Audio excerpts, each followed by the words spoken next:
Alright YouTube, so we are back of course talking about some Final Fantasy VII Remake, and today I want to discuss the characters that we can expect to see or not see when it comes to the next remake game. Now this is a video I've been wanting to do for quite a while now, ever since pretty much the DLC for Yuffie got announced, because I did a series of videos where we talked about will they change these characters when it comes to Remake Part 2, and now that we have a DLC dedicated to Yuffie that takes place during the Midgar segment, that's, a confirmation of that. So hopping right into it, the most obvious ones that will be in Part 2 that are playable characters without a fail, 100%, Yuffie is one of them, obviously. Now, just because she has a DLC that takes place during the Midgar segment, it is a very different, aspect to her story. So something that's brand new when it comes to the remake story.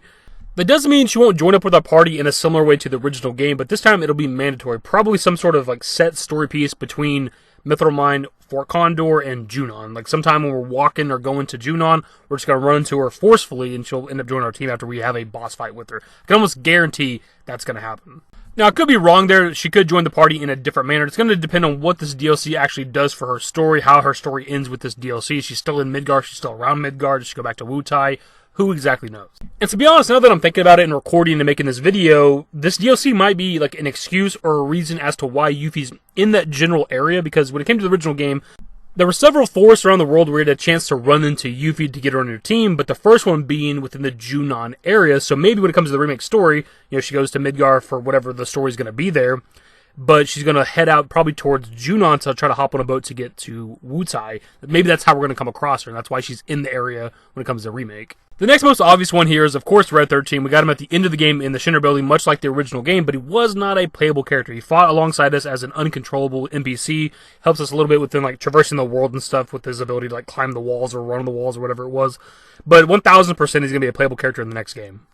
The next character that I think is a lock for Part 2 in terms of being a character we get on our team, a playable character, is Cait Sith. And this is based simply on the fact that they did kind of tease him with Part 1. We never see anything about Cait Sith at all within the original FF7, all the way up until the Gold Saucer. That's where we first meet him. He joins our team almost instantly. And the fact that they would go out of their way when it comes to Remake Part 1 to show us Cait Sith long before we're ever supposed to meet him, I think is just a kind of a guarantee that he's going to be in the next game as somebody that joins our party. Now, whether or not he's going to join our party in Gold Saucer again or whatever, I have no idea, because it's kind of a lackluster meeting of a new character for your team, so I don't know what they're going to do there.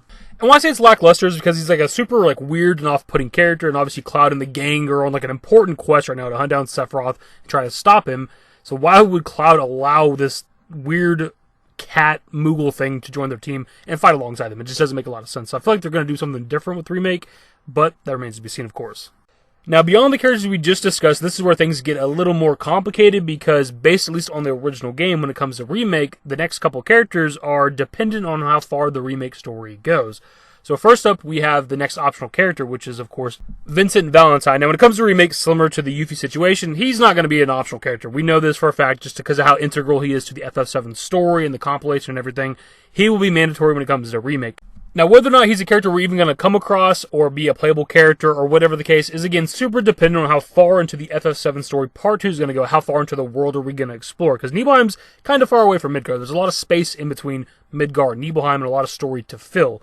Now, what I just said is also dependent on whether or not we're even going to meet him in a similar manner. He may not be locked in the Shinra Mansion basement when it comes to Remake. Maybe we find him in a different location somewhere else earlier in the story. Who knows exactly? Now, me personally, I don't expect them to change this just because based on the compilation, he's been down in the basement for a lot of years, 20, 30 years or some shit like that. I don't remember off the top of my head. So I imagine it's still going to be the same thing, but it'll be a Yuffie situation like I expect with Remake, where it's mandatory. We're going to get to Nibelheim, and the Shinra Manor was optional when it came to the original FF7. You don't have to go through there. You can pass right through Nibelheim to Mount Nibel. But I imagine with Remake, we're going to be forced to go into the Shinra Manor for some reason, and we're going to meet him. But this is, again, where we fall into another issue. There's a lot of problems when it comes to the character of Vincent, because I'm one of the people that think that, Part 2 is going to end around Nibelheim. We're going to start with the calm flashback, which takes place in Nibelheim, and imagine the game's going to come full circle and end there. So if we're meeting Vincent in Nibelheim, just like the original game, we're going to be meeting him at the end of the game. We're probably going to get another Red 13 situation if that is the case. The only way he's going to be a playable character that we can actually use and level up and learn abilities is if the story goes beyond Nibelheim.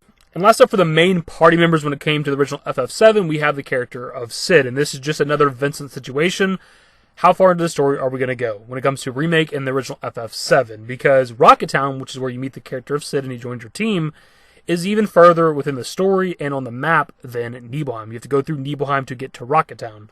And as somebody who believes that Part 2 is going to end in or around Nibelheim, I can't outright say that I believe we're going to see the character of Cid within the next game. Now, we could meet him, hints of him, Easter egg or something kind of alluding to the character.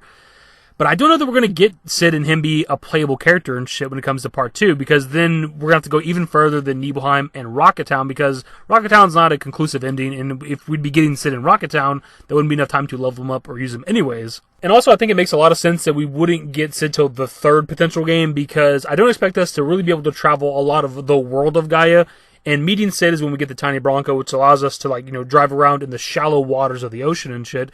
And this is where you can really traverse most of the world. Not quite airship level, but pretty close. Now, this all being said, there are people that think that Part 2 is going to go all the way up to an iconic character's death. And if that is the case, it gives you plenty of time for character development and actually be able to use and level characters like Vincent and Cid, if that is the case. But I'm personally a bit skeptical in that, just because between us leaving Midgard all the way up to that moment, there's a lot of story you can tell. And with what needs to be told based on the original game, but also the new stuff they're going to want to add and just new stuff to the world and the story, I just don't know that they're going to fit that much into one game. I'm not sure about that, man.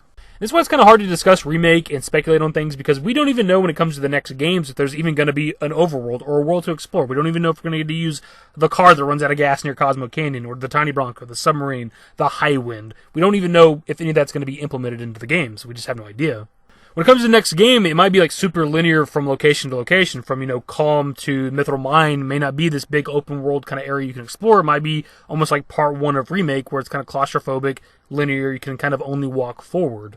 So now that I did a long-ass discussion on the character of Cid, my kind of TLDR on it is that I just don't expect us to see him or get him on our team in Part 2. I just don't think we're going to go that far into the story. So here, towards the end of the video, we're going to do a bit of honorable mentions, one of them being Sonon from the Yuffie DLC. He's a brand new character that hasn't existed in the compilation before, but he's going to be fighting alongside Yuffie within the DLC, but you can't control him. You can kind of control his actions and what he does. He does team-up attacks with Yuffie, but you can't actually switch to him and use him. But there's potential for him being playable within the future games, potentially, unless he dies, I guess, in this DLC, which is also a possibility. And also, when it comes to the weapon that he uses, like kind of a polearm, very similar to the character of Cid that we just discussed, there is a bit of crossover there, so I don't know for sure that he would ever be somebody we can have on our team and control and use, but I'm just mentioning it just in case. The next character we have is, of course, Sephiroth. Now, I did an entire video about this subject, whether or not he's going to be playable. We're not going to go super in-depth on it here, but it's essentially based on the Nibelheim incident, where, of course, Sephiroth fights alongside Cloud, sort of Cloud, and a lot of people are wondering whether or not that's going to allow us to actually control him and use him and switch to him in the fight. And that's part of why it's nice to do this follow-up video all this time after making those previous videos, because now that we have the base game under our belt and we have this Yuffie DLC coming up, that's at least 2 instances of having uncontrollable NPCs on our team fighting alongside us, and I imagine it's just going to be the same situation with the Calm Flashback. We'll probably get to control Cloud still, but Sephiroth will be running around wrecking everything. Do I want to be able to control him and use him and switch to him in a fight? You bet your ass I do, but I just don't know that they're going to go that route.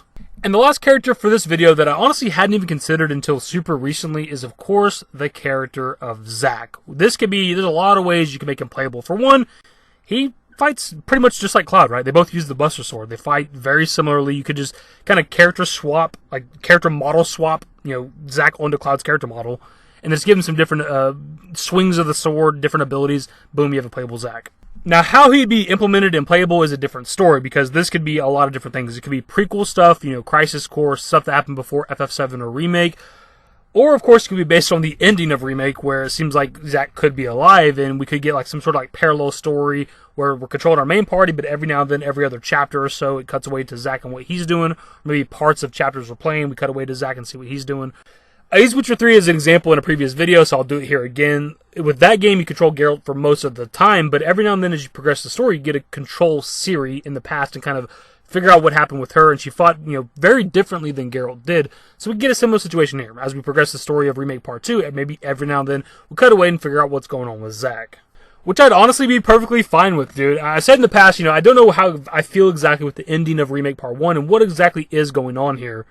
But I'm never going to say no to being able to get more story with the character of Zack Fair. I would absolutely love that. But anyways, my dudes, the video is getting a little bit long, so we do need to wrap it up. Most of the characters we talked about within this video are kind of a guaranteed lock when it comes to the next game, but there are some that are up in the air, and it's kind of based on how much content they're trying to put into the next game. Some of the characters are just kind of potential ones, maybe.